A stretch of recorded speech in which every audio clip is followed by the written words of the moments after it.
Pinagpalang araw mga kap, muli po yung lingkod, General Orion. Lady Orion.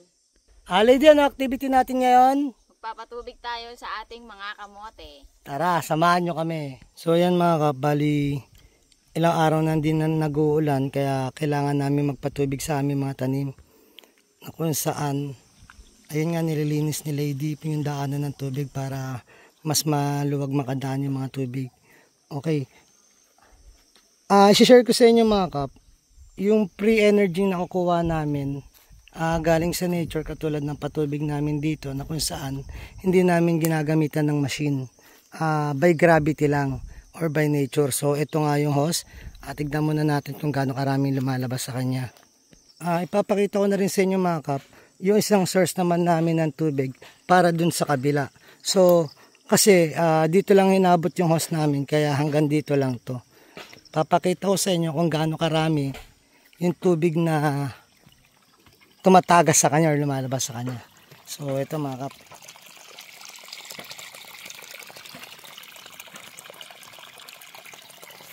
Okay, so may isa naman nga ando si Lady.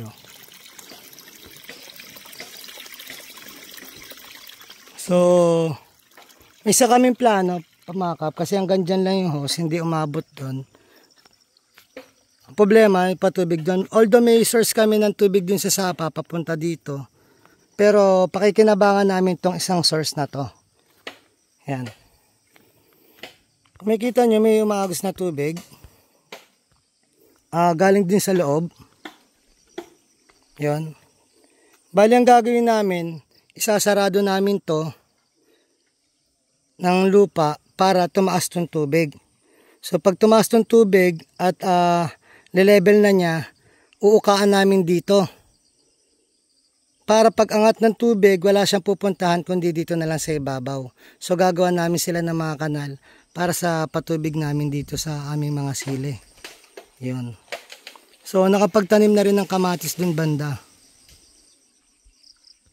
Siling panigang, kamatis, waiting na lang tayo sa siling Taiwan. So etong tubig na ito mga kap, papunta dito.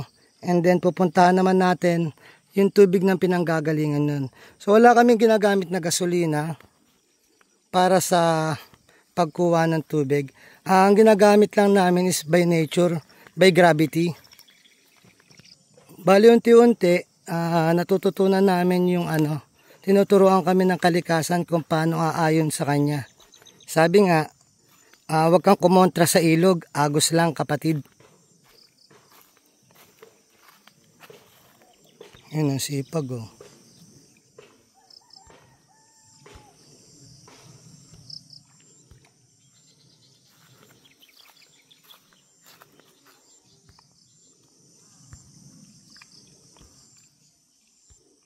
Okay, tara. Puntahan naman natin kung saan nanggagaling tong tubig na to. Itong area na to mga kap, plano namin dito itanim yun para sa mga pangkain, pang-consume sa pagkain, itong area na to. So may kita nyo itong mas na to, papasok siya dun sa loob.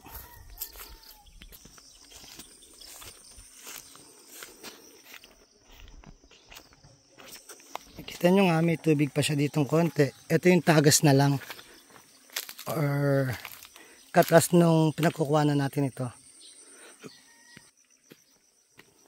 Gumawa lang kami na maliit na hukay para kunin yun. Ito. Yun. Baka pumasok to. So, yan yung mga kap.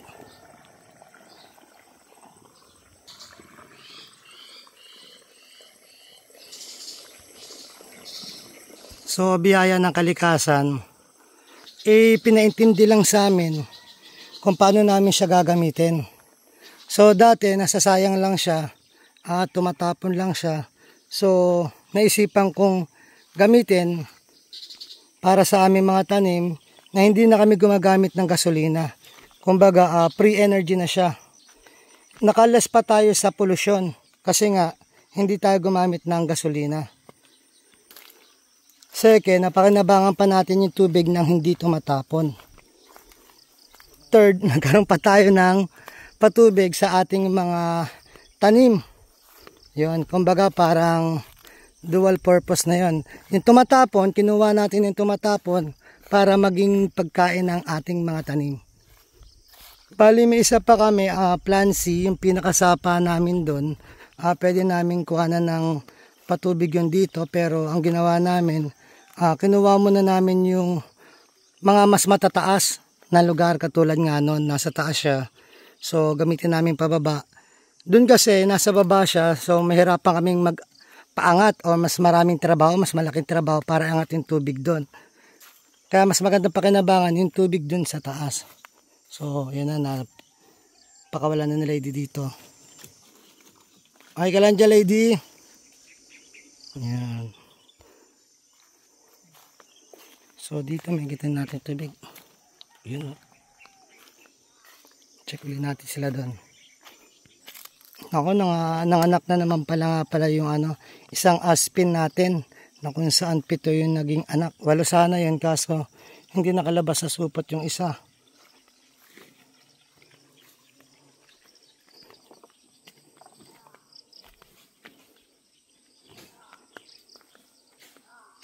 So ito na mga kap yung kinukuha nilang lupa. Dito namin padadaanin yung tubig. Ayun nga pala kumukuha si Rodel. Yun, at saka si Elmer, ang idol kong rapper. So yan mga kap, nasamahan nyo kami sa progress sa aming taniman. Makiayon ka lang sa kalikasan mga kap. Tuturuan ka niya ng totoong buhay at kung paano pakikinabangan yung kalikasan ng libre. Muli po inyong lingkod, General Orion. Lady Orion. Nataos puso po nagpapasalamat sa inyo na walang sawang panonood sa aming mga video at live. Na sana po gabayan kayo ng Panginoon, sampunan niyo mga pamilya, na sana po humingi tayo ng gabay sa Kanya, sa isip, sa salita at gawa, upang magampanan natin tungkulin natin dito sa mundong ibabaw, na naayon sa Kanya mga kagusto at mga kahilingan. Muli po, maraming salamat. God bless.